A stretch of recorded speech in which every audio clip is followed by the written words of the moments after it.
Life is like a massive jigsaw puzzle, and all the pieces we need to succeed are available to us. All we have to learn is how to connect them. Hello, everyone. This is Anshu Jain, and welcome to yet another engaging segment of Qatarday Presence, the Candid Talk, Niche of Life, brought to you by Home Zaras, refining the art of homemaking. And to help us connect the pieces together to solve this puzzle called life, joining us today on this intriguing session is a lecturer, author, corporate resource, and a public speaker, Dr. Janki Santoke. Dr. Janki studied Vedanta at Swami Parthasarthi's Vedanta Academy, and for over 30 years, she has been full-time in research and propagation of Vedanta. Friends, please help me welcome the erudite, scholarly, and sagacious Dr. Janki Santoke. My pleasure. Dr. Janki, there are a lot of subjects related to life that I'm pretty sure we can discuss with you. But the first point that I would want to start with is, how do we define our ethics? Does the concept of right and wrong really exist? And who decides that what is morally right and what is morally wrong? It's a very interesting question. Who decides what's right and wrong? Who decides ethics? The individual himself or herself. You are the measuring rod. You are the ultimate yardstick of that thing. Nobody outside can tell you whether what you did was ethical or not. Now, this seems like a very difficult thing to swallow because here are people doing all these horrible things and, they get to decide whether it's right or wrong. Remember, we're not talking legal here, okay? We're not talking legalese. We're talking ethics here. So how does one even determine whether something is right or wrong? Now, right and wrong is not a static point like X is right and Y is wrong. The entire chain of morality is something like a ladder. Everything from below, okay, from any point, whatever is below, that point will appear right. And everything above will make that point wrong. For instance, I'll give you an example. I know it becomes like on a ladder, is this step higher or lower? Is a matter of where are you looking at it from? Yeah. A step is higher if you're looking at it from below, and it's lower if you're looking at it from above. It's true. So something like a man takes care of his family. He's a very responsible person. He's taking care of his family. He is providing for them very well. Now you'd say this is a good thing to do. But it is good from what sense? Another man is an alcoholic. He's beating up his wife. He's robbing her money. He's not working. So from that perspective, this man who is a very responsible husband and father is a very good thing. But if you compare the same man to a Mahatma Gandhi, for instance, then his goodness no longer appears so good, right? Because Mahatma Gandhi is able to work for a much higher cause. His vision is much wider. So this man who was good from a very selfish point of view suddenly becomes no longer so good when you look at him from a much more unselfish point of view. Very true. From any stage, there will always be something better. And at any stage, there will always be something worse. Yeah. So how would you know your ethics? One man will say, I'm a good man. He irritated me so much, but I didn't kill him. I'm a good man. He thinks so. Another man says, I hit him, but I didn't kill him, so I was a good guy. I didn't take his life. I've never killed anybody. Yes, I do hit people, but I've never killed anybody. He thinks he's a good guy. Another man says, I didn't hit him. I just spoke very rudely. So I'm a good guy. Another person says, well, I didn't say anything. I was so angry and I had such negative thoughts in my mind, but I never said a single word. I'm a good guy. So you see, at every stage, everyone makes his own assessment of whether he's been good or not. Yes. And that assessment is from where he's talking. Okay, from a very objective point of view, you can say this is higher, this is lower. But for that person, ethical is being as good as he can be. He That's cannot right. do any better. So this is ethical for him. Hmm. Yeah. Yes. So it completely depends on an individual. It's true. Yes. But when we say that, Janki ji, is there any generalized definition which is universally right or universally wrong? Yes, you could have a philosophically correct definition. Any step that takes you towards the self, towards the transcendental reality, is good. And any step that takes you away from it is bad. Very true. Very true. I mean, it completely depends on an individual to analyze every action, every single step that they are taking in their lives. And people claim or people define right and wrong depending upon their convenience, basically, if we see. Yes. So, yes, but what you have said is It, absolutely correct. Yes. it's their Janki, convenience and also their level. They can't see any better. yes, So what can you say? You have to just agree.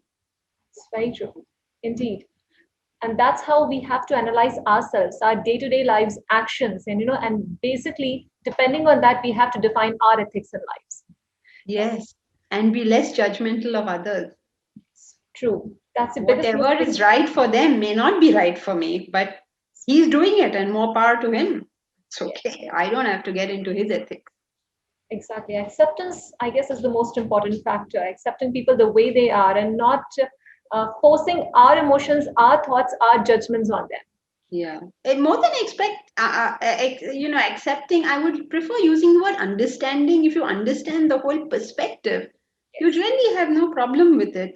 This is the way it is. it's A true. tiger kills, and he's okay with killing, so it's okay for him.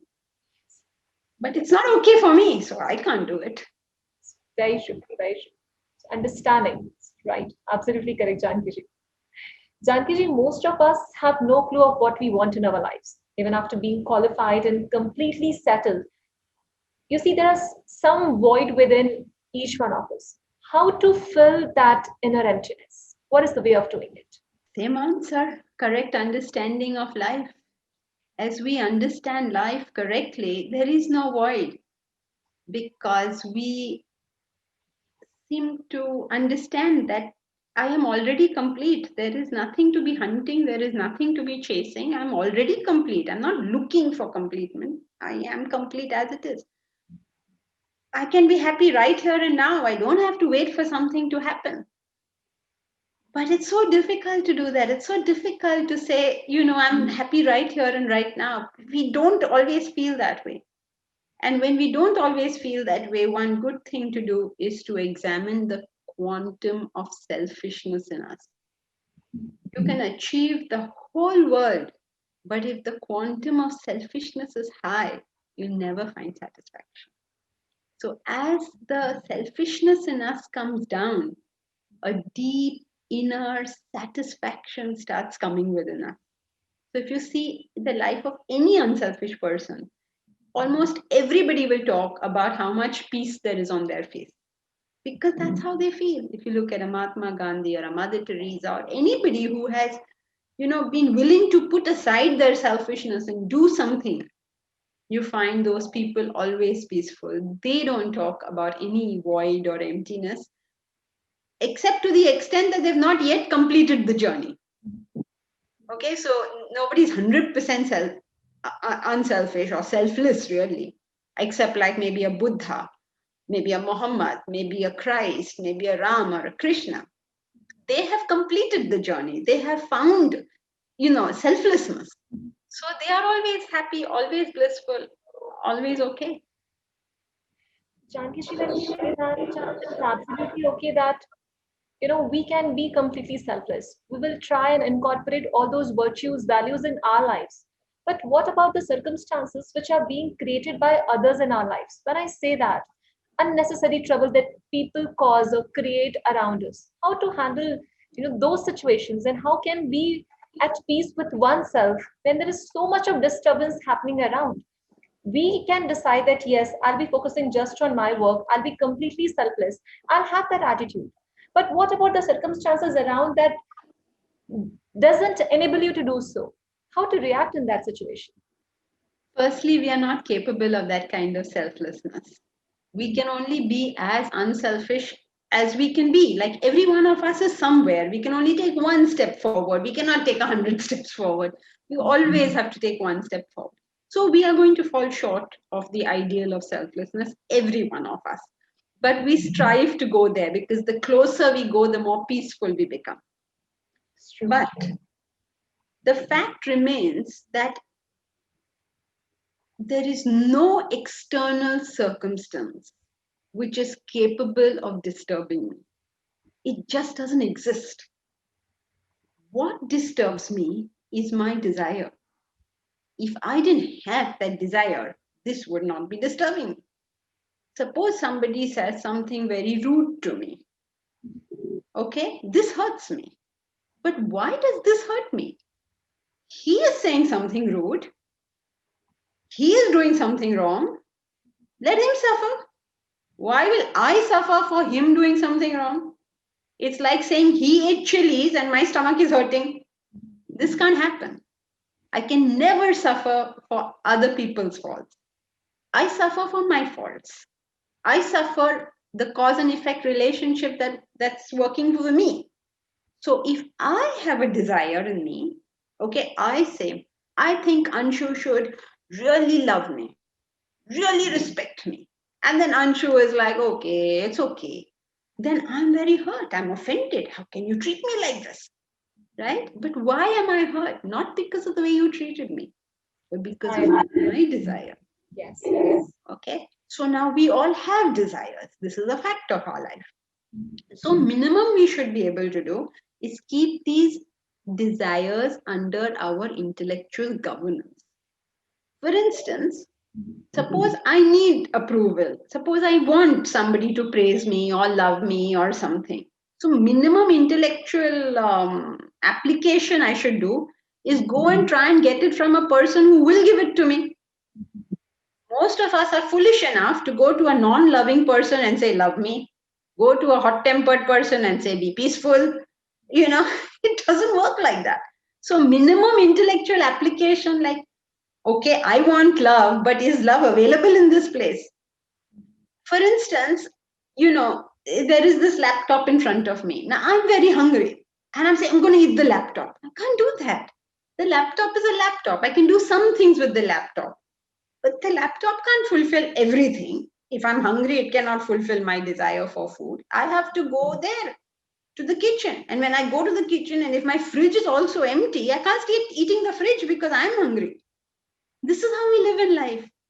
I want something, I'm not even taking cognizance of the fact that where I'm going to ask for it, is it there? So I'm going about trying to eat a fridge, trying to eat a laptop, and then I'm saying, I'm so miserable, I'm so miserable, I'm so hungry. But go to food first.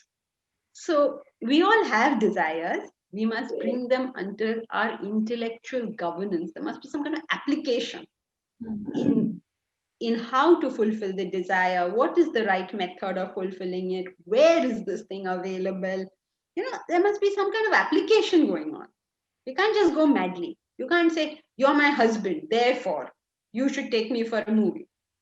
Everybody hates movies. He's never going to go for one. But you will have hundreds of friends who are happy to go for a movie. Go with them for a movie. I So, guess why circumstances hurt us is because of our desires, not because the circumstance has any capacity to hurt us.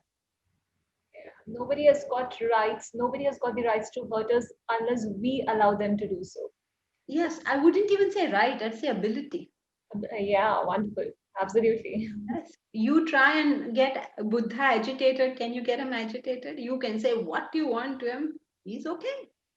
So if he can do this, we can do it. Why can't we? We are all humans, right? So why can't we? Because we don't do this minimum thing. I guess having the control over oneself is the key to it. And this is what I've been learning from your sessions, from your lessons, which definitely I would want to know, but during the end of the session, because I would want all our viewers to get benefited, not just from your book, But the sessions that you're conducting absolutely for free during these Corona times to help people such that they reach that path in the earliest possible way, in the easiest manner. Yes, I hope Jankiji, that really happens. here we are talking about love. Here we are talking about attachment. I would want to know that love and attachment seem pretty interconnected, but they say that they are distinctly different. So, what is the difference between love and emotional attachment? Okay, primary difference between love and attachment, the most obvious difference is the result. When you're attached in a relationship, that relationship will only cause mental pain and agitation. But when there's love, that relationship is incapable of causing pain and agitation. So this is the most easy way. So if I have anywhere where I have got pain, I know straight away this is attachment. This is the easiest way. But let's go back to definitions. Love means a universal oneness. You feel the same for all. Attachment means you have a preferential oneness with somebody to the exclusion of everyone else. Like, I'd rather be with this person and I don't want anyone else around. This kind of thing is called attachment. It is just the opposite of love, because love makes you humane, makes you feel one with everybody. You feel a oneness with all of nature, all of creation, with everyone. But in attachment, you want this person so much that you don't want anyone else around to that extent. Now, so it is just the opposite actually. Love and attachment are just the opposite. Love makes you independent and makes the other person independent. Attachment makes you dependent, full of expectations, and miserable because those expectations are not met.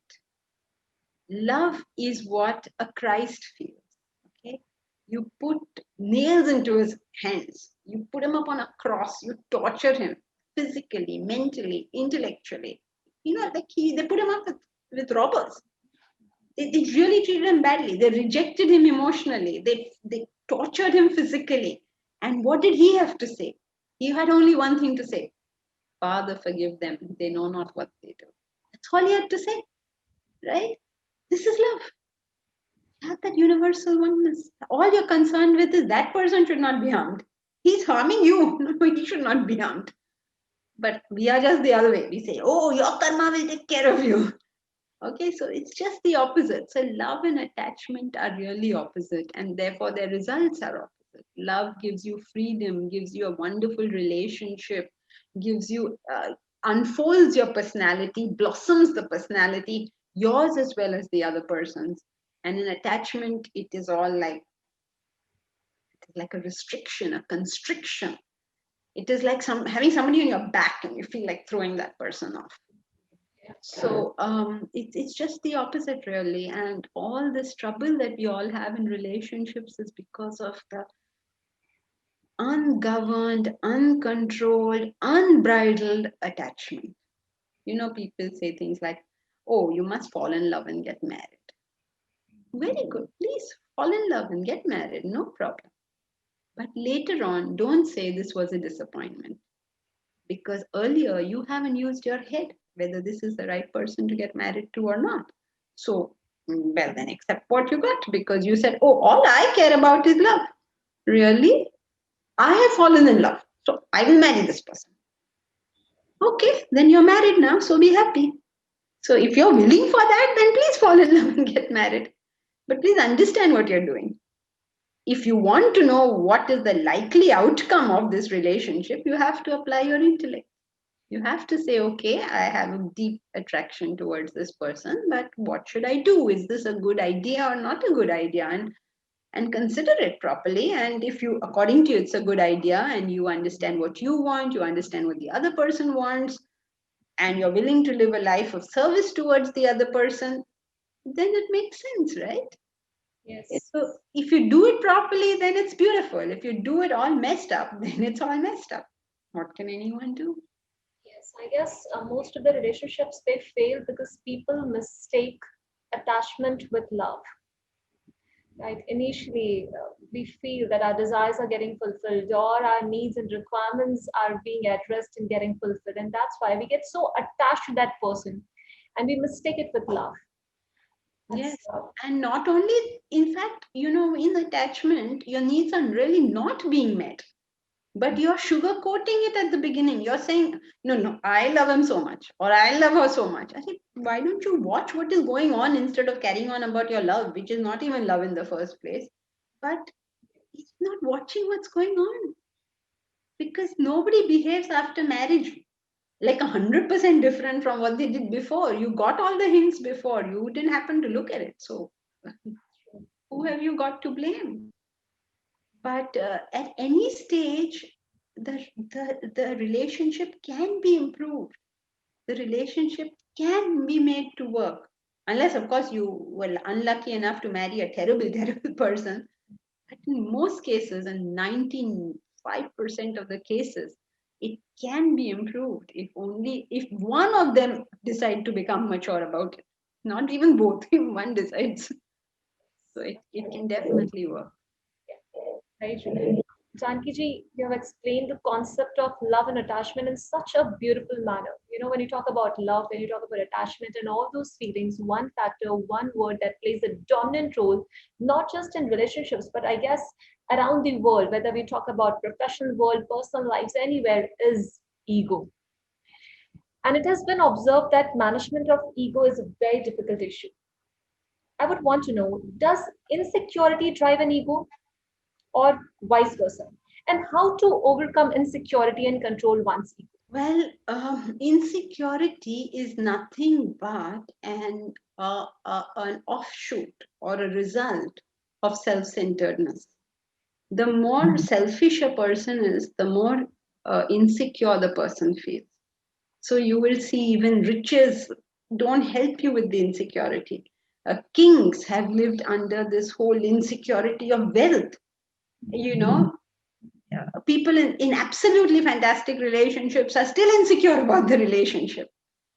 Insecurity is the offshoot of self-centeredness. As long as there is selfishness in us, insecurity is bound to be an offshoot.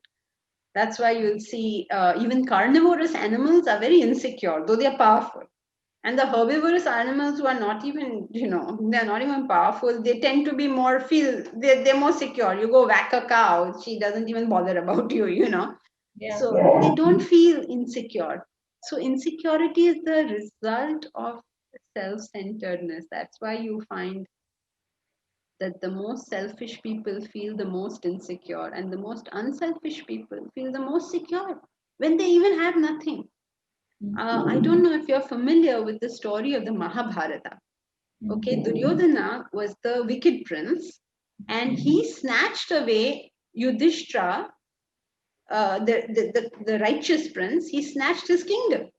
Okay, so Yudhishthira was made to live in the forest.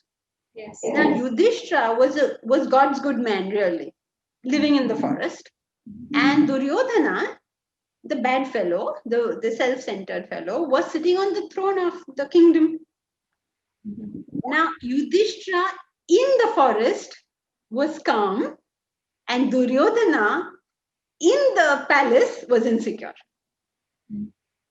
This is life. There was this serial on Mahabharata on the Indian television, which become very famous, and you could see Duryodhana just stomping up and down. He's so agitated over there. He's got the kingdom. He's thrown the guys out. He's taken the kingdom. He's so agitated. You see, Shakespeare shows this when Macbeth murders the King Duncan. Duncan was Macbeth's benefactor, really. He was helping him, and Macbeth murders him. And then when he comes out, he says those words. Uh, he says, for Macbeth had murdered sleep. He doesn't say Macbeth has murdered Duncan. Macbeth had murdered sleep. So to the extent that there is selfishness in us, there will always be insecurity. And you can collect anything around you. You will continue to feel that insecurity because selfishness is on the heart. When you become unselfish, you don't feel insecure. In 1902, uh, Ramatirtha set forth across the ocean in a ship to go to America. Like going to America today is no big deal, but that time it was almost like going to Mars. Okay, and he just set all sail. And somebody on the boat met him and spoke to him and said, "Oh, Swamiji, it's so nice that you're going to be in the States. I'd love to meet you there. Can you tell me who you know, who's your contact person there so that I can be in touch with you over there?"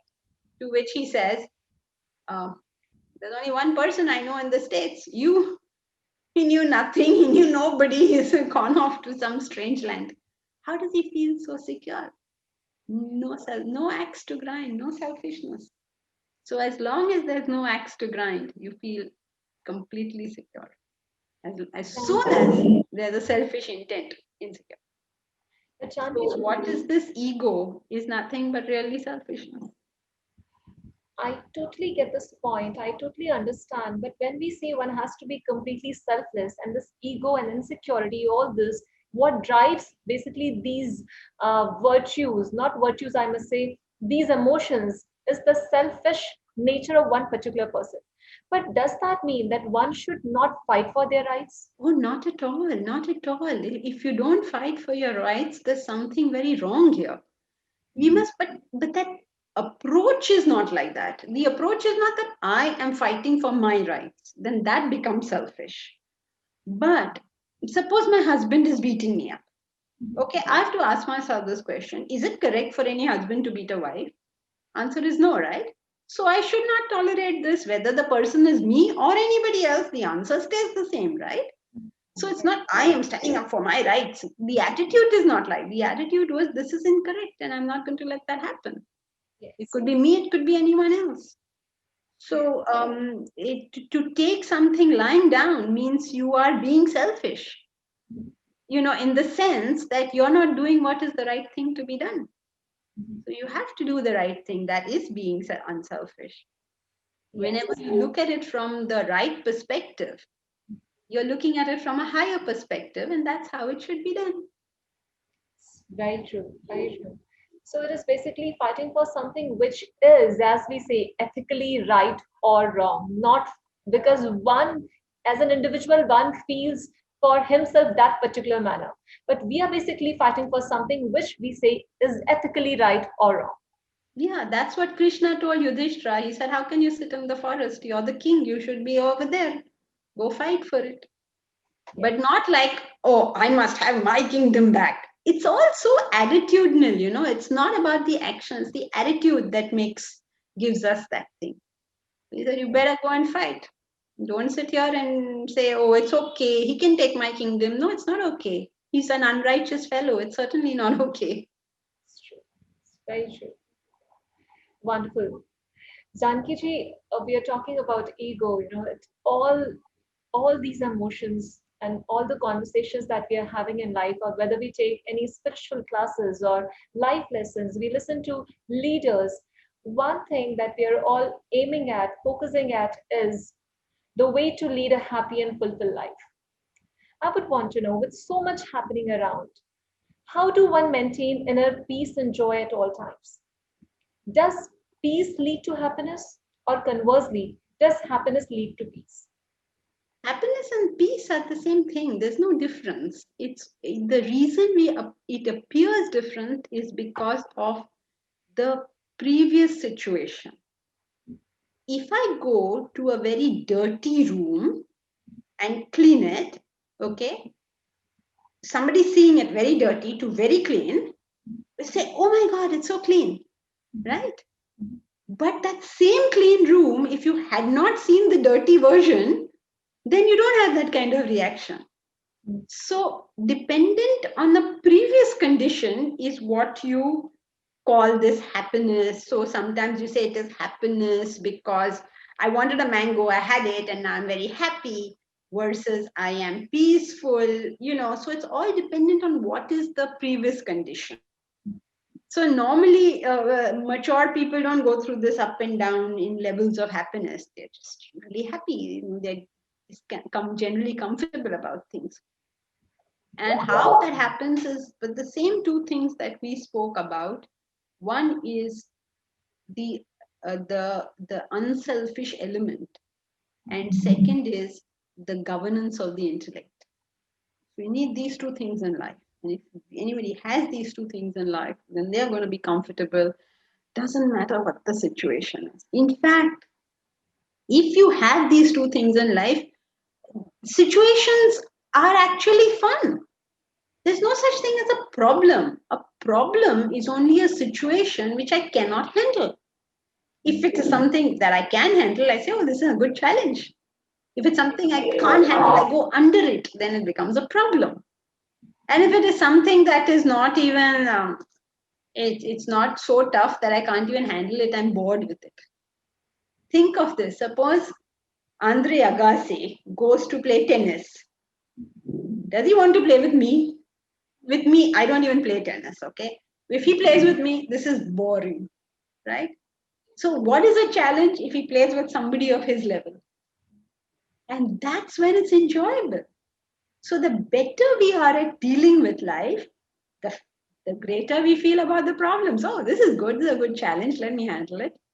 So, if I look at it as a problem, that means I have to up my skill in handling things. Otherwise, I should be having a good time doing this. Imagine if I had no problem, I'd just be bored. So I want some excitement, right? Some fun in life. Otherwise, it's so boring. Think about Krishna's life. From the beginning, he had nothing but problems. When he was a small child, the demons were after him to kill him. Then, when he was a young boy, he had to go into the king's court and get rid of the king and put the right person on the throne. Then, as a grown man, he had to get involved in a war which he has got nothing to do with. Whichever side won, it makes no difference in his life. Now, throughout his life, there were problems and problems and problems. But we never think of him as a person with problems. We think of Krishna as a person who's laughing and joking and enjoying and having fun and playing around. They call him Nutcut. Nutcut means he's naughty. He's like, he won't sit quietly. He'll see, oh, Anshu's there, go pull her hair, He won't sit quietly. So he's so full of joy. Nothing, the problems for him are like, oh, good fun. So whenever I know how to handle something, it's no longer a problem. It's just like, oh, good fun. The more difficult it is, the better. Like imagine going surfing. I don't know surfing. If I went surfing, I suppose it'll be torturous for me. I don't know about you. But for those who know surfing, the bigger the wave, the more they enjoy it. So how do you keep your cool in life is just upping your ability to deal with life. And upping your ability to deal with life means getting better at two things. Number one, unselfishness, which you do by having a higher cause in life. When you have a higher cause in life, your whole personality lifts itself up. Your whole potential comes to the forefront. And number two, you must use your head. You can't go about it in a foolish manner. Otherwise, you'll get beaten up by life. So you can't say, oh, I'm good, so now everybody will treat me well. No, they won't. Please get used to the fact that the world is what it is. If you want to achieve something of a noble nature, you're going to have to use your head to do it. You can't just go very innocently, even very naively, and try to do this. It'll have to be well conceived and well executed. So for that, you need an intellect. So how do you get an intellect? That you get by studying Vedanta, studying about life, reflecting upon it, understanding it, and then you get a head. So if you have these two things in life, you have an unselfish idea and you have a smart head, you can get anything in life. You win over everything.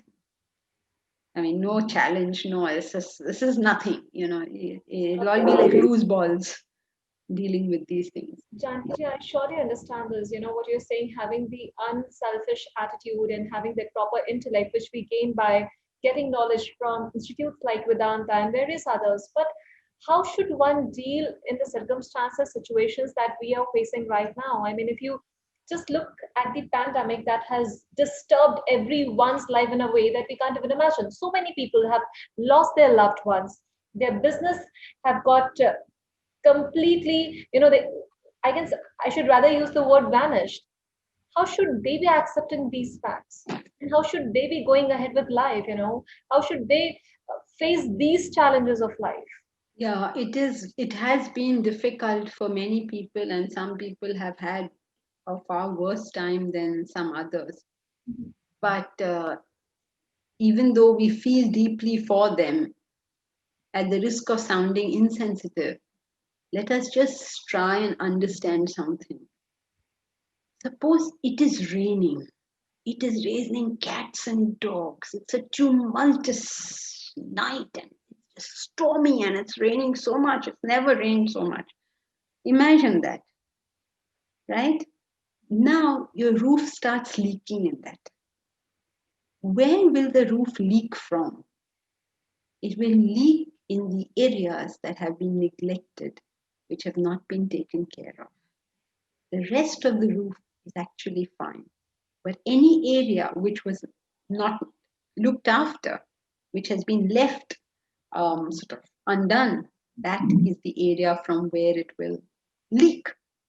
Otherwise, you are going to be completely dry, no matter what's happening outside over there. So, similarly, when we go through these problems in life, okay, when each one of us going through the pandemic have had very different experiences. For some people, it was actually enjoyable. For some people, it was deeply tragic. Now, wherever it hurt the most, it's a good idea for us to go and examine that area because that shows what we have left neglected. For some people, their finances crashed. That's because that was not being handled sensibly. Everybody's finances haven't crashed. Some people's finances. Let's say that you were over, you had taken too many debts, for instance. So please learn that this was not such a good idea because the future is unpredictable. You can't be um, overindulging in such things. Okay, so learn that, and the Dubai crash also, many people, many youngsters really got wiped out because they had good salaries, the prices were going up, and they bought these mansions at some fantastic EMIs, and then they lost the mansion because they couldn't pay the EMI. They lost it, they basically crashed. Why? Because they assumed the world is stable. It is not. The world means change. And we don't know when this change will come. If you don't understand this basic thing of life, then every time the change comes, okay, oh my God, oh my God, oh my God. But it is a definition of the world. The world means change. It's constantly changing. The only thing permanent is that it is going to change. So wherever I am suffering, I have to understand this is what I have not understood. This is what I've neglected. If my finances are failing, it's because I have not understood how to deal with finances. I have neglected that. If my relationships are failing, then that's what I've been neglecting. If my health is failing, then that's what I neglected. So let me up my ante as far as that is concerned. Instead of saying, oh, it's so bad, it's so bad, it's so bad, let me learn from this. Every situation is only what you make of that situation. It could be good, it could be bad, it could be educational, it could be depressing. It's what we make out of that situation. So it's like you, for instance, you are continuing your work, right? Though we are all in this pandemic, you're continuing your work. People, there are some people who've really made a killing in terms of finances at this point. It's reported in the papers that some people have been breaking in the billions. Yes, Some yes. people have been going under. So it's all what we make out of it. We can convert what the great Milton says. The mind is its own place. It can make a heaven out of a hell or a hell out of a heaven. So you can see what went wrong and learn and have a much better life, or you can see what went wrong and go into depression and have a much worse life. By depression, I don't mean the clinical one. That means you just give up. You're not willing to work at it anymore. But hey, today is just one day, and there are many days left in life. Today I may be a complete mess, but tomorrow I may come up to very good. So why am I giving up? Let me just learn. Oh, didn't do this, is it? Okay, from now I'm going to do this. So if you look at it like that, you can convert any negative thing into a positive thing. Yes. If you don't look at it like that, you can convert even the positive things into negative things. So how do you deal with it? You use your head again. What best can I do under these circumstances? Think about it. You will have lots of options. Life is full of options. It's just that we don't want to apply ourselves sometimes, or we don't have the energy to apply ourselves sometimes. So they, there are millions of ways of me getting out of the situation. I just got to figure it out and sit down and figure it out. Of course, Vedanta is always there to help. I guess moving on is the way to be forward in life. Yes, with Accepting excitement, with fun, with positive, like, oh, okay, today I'm a big mess, so it can only get better. So let's see how to make this better. Janki ji, I totally understand that. But one question I would want to ask you here. I didn't, uh, I didn't plan to ask you this question, but then this is coming up to me instantly, and I really want to know that how to react in that situation, how to accept the loss of a loved one, how to move ahead with that in life. Somebody who was really close to you, if they are no more in this world, how to accept that? Well, the different levels of challenges and coming to this challenge is always a little difficult for everybody that you are close to somebody and now that person is no more. So, first and foremost, we must allow ourselves the sorrow that this is due. It is sad, and we should allow ourselves that sorrow, not run away from the sorrow. Be willing to face the sorrow. We can't escape it. And then once you know that you have experienced the sorrow fully, then you also understand one thing about life, that world means change. This is life. This is the real deal. So I have to learn to be a little more self sufficient, that should anything happen in any sense of the term, at least I'm not collapsing. Of course, sorrow will be there, that's part of life, but I don't need to collapse because of anything. I feel the joys, I feel the sorrow, but I'm not collapsing under it. So, and how do I do that? By understanding. Like anything that I'm currently have with me, it could be my relations, it could even be things of my own physical body. Nothing is permanent. It could be anything. The place I live in, or the people I'm with, or my body, or anything is capable of change. This is the nature of things. And when it changes, it will hurt me. Okay, that's part of the human condition.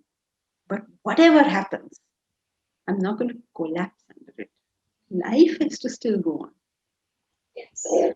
There's an English poem about the river. It says, um, "Men may come and men may go, but I go on forever." Things will come and things will go, but we have to continue, right? As long as there's life, we have to continue. So we move forward with whatever it is. Many things will come in our lives which cause us joy, which cause us sorrow, but we feel the joy, we feel the sorrow, and then there's yet another day. Life has to happen. Yes. Janki ji, at some point in time, we all wonder why are we here on this planet Earth? What is the purpose of life? And it's a big question that we all seek an answer to. I would want to know from you, what is the purpose of life? The purpose of life is to find your own self.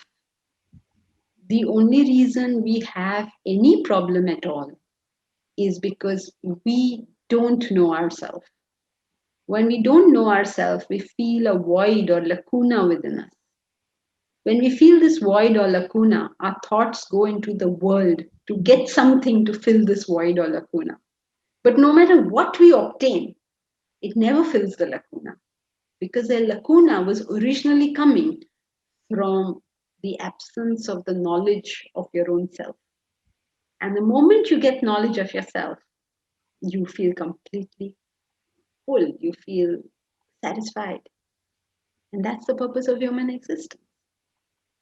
When you know yourself, you are a Buddha, a Christ, a Rama, Krishna. They've achieved the purpose. They just found out what they were. And we don't seem to find that out. So at the moment, we don't know this. It's difficult for us to conceive this. So as our personality subtilizes into more and more unselfishness, it will start becoming clear that, every step forward I took in unselfishness, I expanded my awareness to more than myself. I became a happier person. And if I can expand further, like I thought about myself, I was miserable, and I thought about my family, I felt slightly better. I thought of my community, I'll feel even better. I think of my nation, I feel better. I think of all humanity, I'll feel even better. I think of all species, everybody on our planet together, I'll feel even better. Knowing you are the self means your identification with everywhere and nowhere in particular. You've expanded your awareness to understand that you are the same force as everywhere, and the stars and the moon everywhere.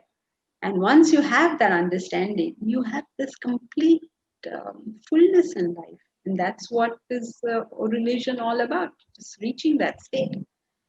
And you reach it by going within, not by going outside. We need to find ourselves. That's a true motive and true purpose of life. Yes. And our self means we know our external self, which is this body. Some of us also know an internal self, which is the way we think and the way we feel. But our real self is something beyond all of this. And it's the same in all of us. So we have to find that real self, not the inner self, not the outer self, but the real self. Some people call it God. Some people call it Brahman. Some people call it the truth, whatever anyone wants to call it, X. That Let's is get to that. beyond mind, body, and soul. So it's beyond all these three things. I should rather say something beyond mind, body, and intellect. That's right.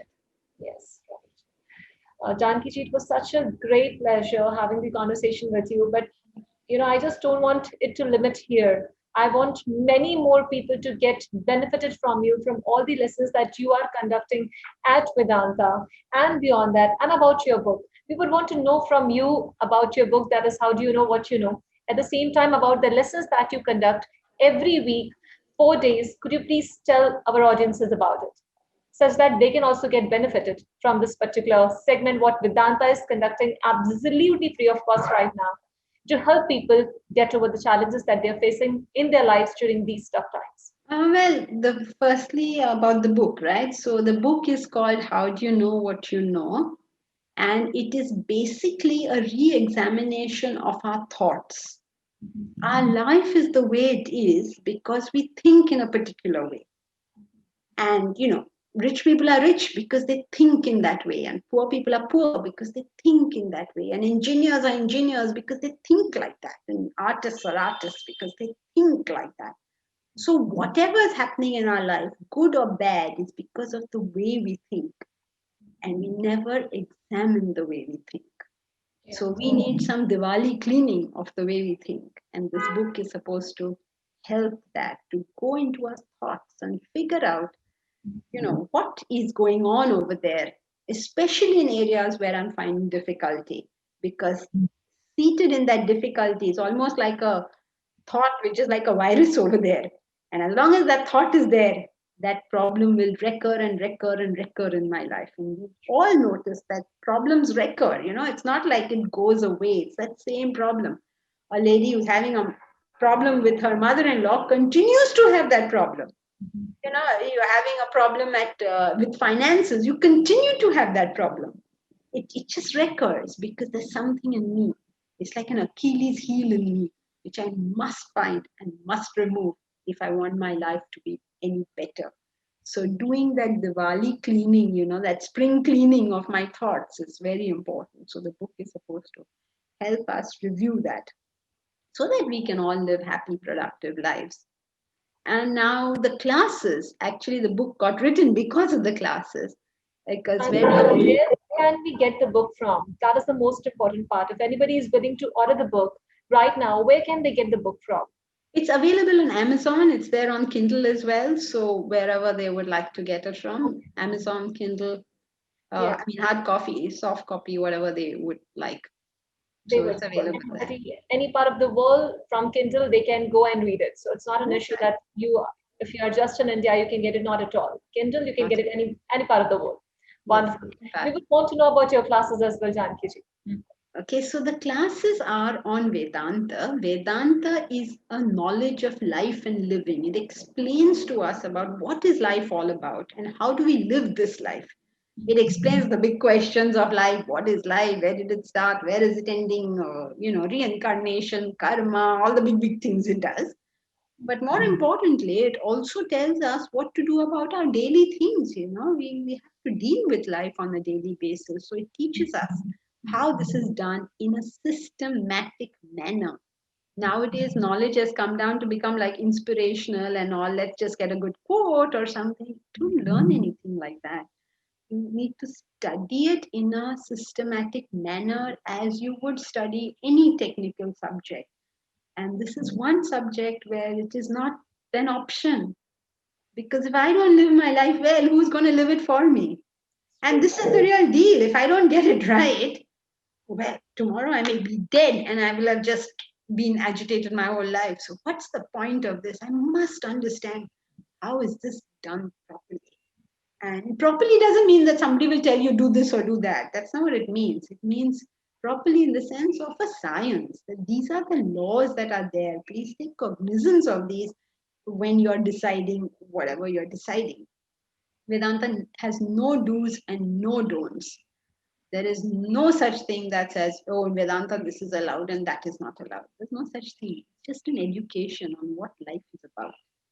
So we do that with 4 classes every week. 4 classes means they're four because different people want different books or different times. They're all different classes.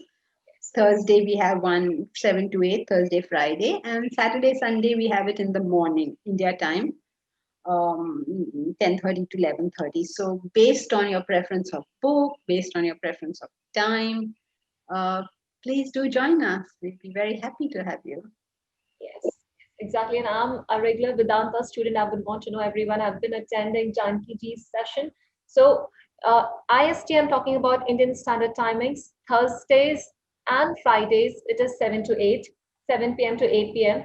And Sundays and Saturdays, IST, that is Indian Standard Timing, it is going to be 10:30 to 11:30. Do join in, wherein you will get to know everything you need to know about your life. Not just we had a brief discussion today, but sorted out many issues. But once you get into it, that's when you will understand and realize the true meaning of life and the way to lead it in a happy and peaceful manner. Thank you so very much, Janki ji. We had such a great time with you today. We are really honored that you agreed to share your valued time and experience with us. And I'm pretty sure this segment is going to be helpful to many who are finding so many challenges, who are facing so many challenges, especially during this tough era and tough time. Thanks a ton. Thank you. Thank you, Janki ji. Thank you so very much. Pleasure. Nice, very nice. So, guys, I was in conversation with the cognizant Dr. Janki Santoke, who is well versed about life lessons. And the key messages from this beautiful segment are: number one, be selfless. Number two, ego is impurity. Number three, don't fight for your rights, fight for what is ethically right. Number four, as Mahatma Gandhi rightly said, the best way to find yourself is to lose yourself in the service of others.